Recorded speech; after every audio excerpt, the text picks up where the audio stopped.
La néo-résistance, c'est d'abord une résistance.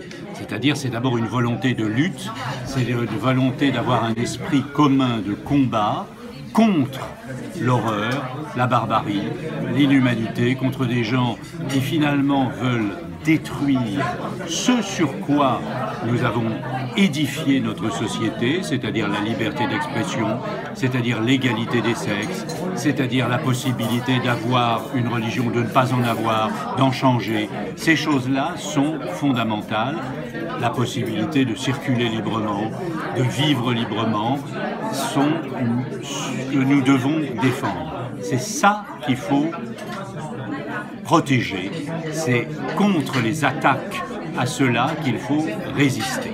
Alors, bien sûr, ça c'est l'évidence. Mais moi j'ai envie de dire, principalement, que pour moi le sens de néo-résistance serait d'abord de résister à la désolation, à la tristesse. Bien sûr, la mort de gens innocents, le massacre de gens qui n'ont rien fait, c'est insupportable, ça rend triste, ça accable, mais nous devons pleurer, nous devons aller au-delà de nos pleurs, parce que il n'y a de véritable résistance que si aussi on se lève avec de la colère, avec de la rage, avec un désir de venger les morts. Alors, on a l'impression que venger, c'est très mal.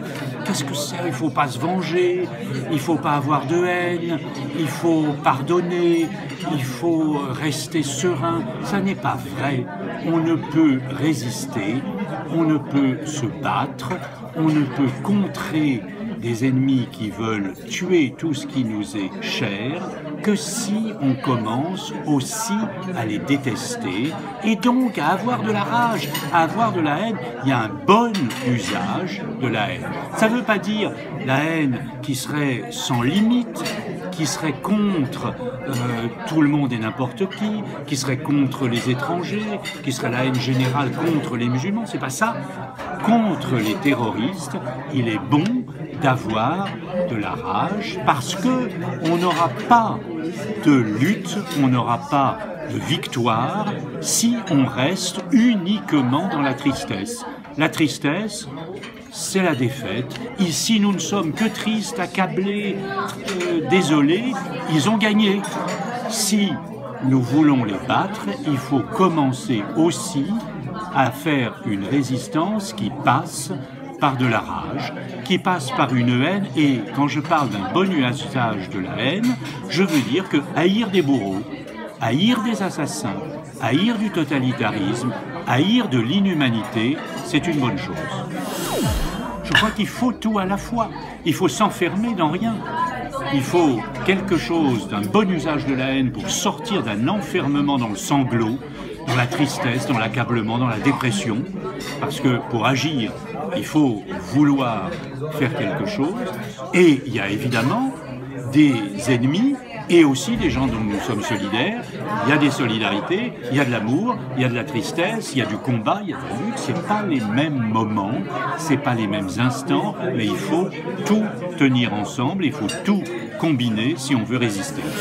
Thumos, le lion, c'est mettre du cœur à quelque chose. Comme on dit, mettre du cœur à l'ouvrage, comme on dit, c'est finalement s'investir, y compris parfois de façon agressive, dans un combat. On ne peut pas, sans cœur, comme on dit, mettre du cœur à quelque chose, agir ni résister. Il faut du cœur pour résister, et pas seulement de la tactique, et pas seulement de l'intelligence, mais aussi de l'investissement de l'énergie.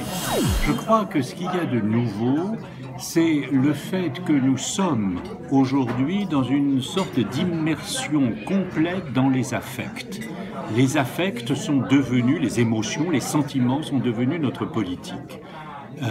D'une certaine manière, alors du coup, on peut être soit dans l'accablement, la désolation, la tristesse, il faut aller au-delà et il faut redonner à travers l'ensemble, parce que pourquoi sommes-nous immergés là-dedans? Parce que les connexions immédiates font que nous avons des images de ce que nous ne subissons pas, Et nous avons l'émotion de ce que nous pourrions subir sans être physiquement menacés. Du coup, nous partageons la commotion, nous partageons le trouble, et nous devons, pour résister à cela, et c'est ça qui est nouveau, c'est que finalement, la résistance, elle passe à l'intérieur de chacun. La néo-résistance, c'est une résistance de l'âme à l'intérieur de chacun d'entre nous.